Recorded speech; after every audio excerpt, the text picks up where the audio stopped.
성경을 이제 좀 시대적으로 조금 이제 시대적으로 나누어서 설명을 드리겠습니다. 자, 여기 이제 구약 시대입니다. 구약 시대, 그 다음에 신약 시대, 그리고 지금 우리가 살아가는 시대, 이제 은혜 시대라고 합니다. 은혜 시대. 그리고 성경에는 한 시대가 더 있는데 무슨 시대냐? 이제 계시록 시대라고 합니다.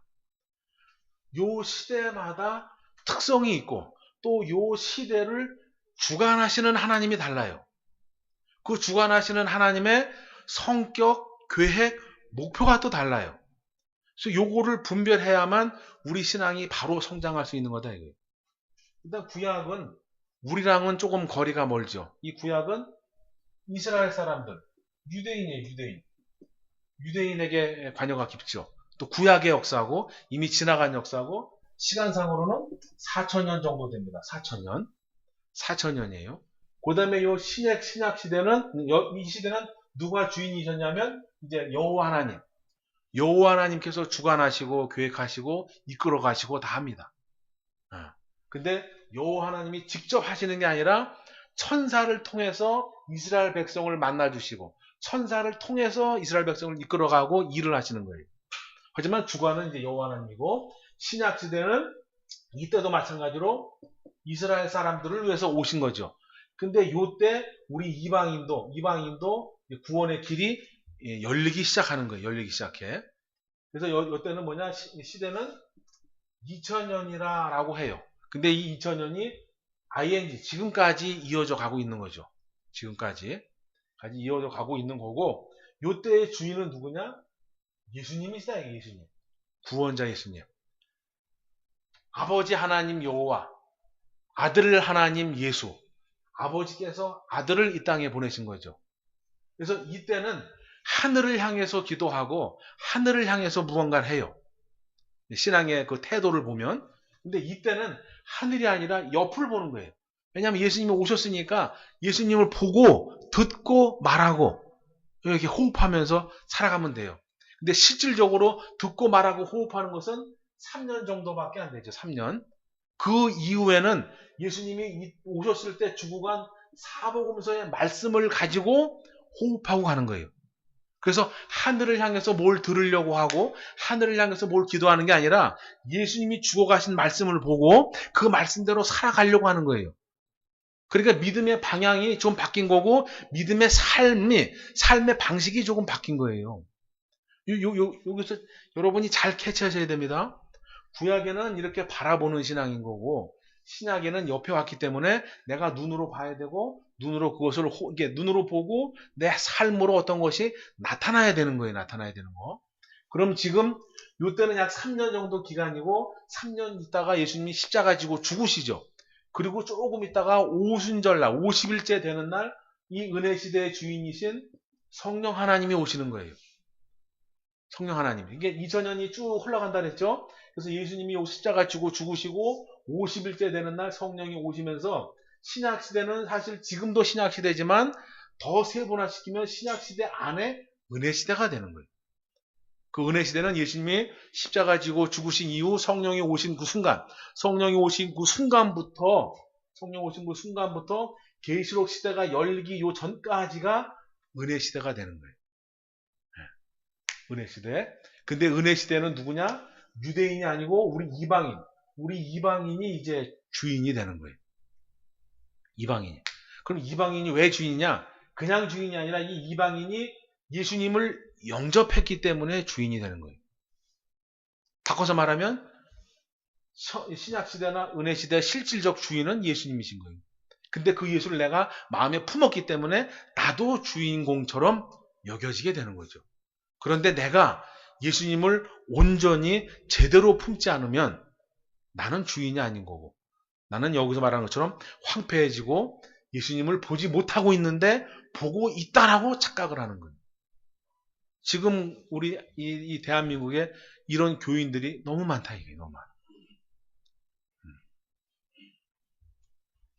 예수님의 생명, 예수님의 말씀, 예수님의 계획이 내 안에 있지 않으면 나 스스로 착각하고 믿음이 있다라고 생각을 하고 살아가는 거예요. 내가 은혜가 떨어졌는지, 내가 지금 잘못된 신앙으로 예수님이 아닌 예수님 비슷한 것을 내가 쫓아가는지, 이걸 왜 나는 체크하지 않냐 이거예요. 그리고 봤더니 옆에서 말해주는 사람이 없다. 그냥 잘한다. 교회만 열심히 나오시면 돼요. 주일만 잘 지키면 돼요. 이렇게만 얘기해 주지. 왜 얘기 안 해줍니까? 뭐라고 지적해주면 이렇게 하기 때문에 그래요.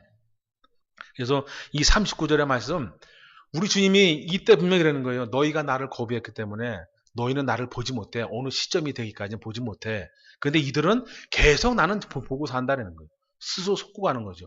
우리는 절대 속으면 안 된다. 그러면 찬송하리로다 주의 이름으로 오시는 이여 할 때, 그때가 언제냐? 요때다 이게 요때. 계시록 때. 그래서 이 은혜 시대 때는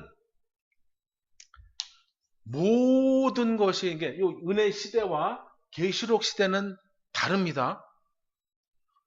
세상적으로 봤을 땐 똑같아요. 똑같아. 뭐 출근하고 퇴근하고 뭐 일하고 뭐 이렇게 똑같아요. 똑같은데 영적으로 다른 거예요. 영적으로. 예를 들면 이 은혜 시대에는 감동이라는 것이 있습니다.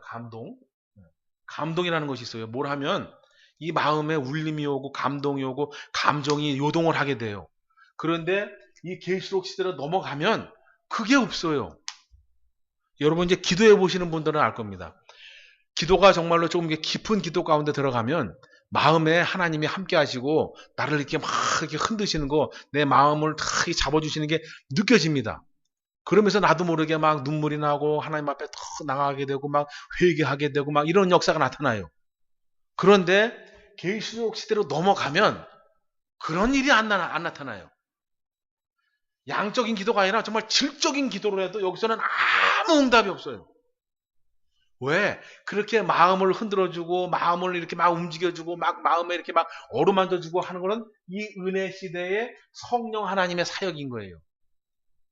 성령 하나님이 그렇게 내 마음을 만져주시고 막 그렇게 막 위로해 주시고 그러는 거예요.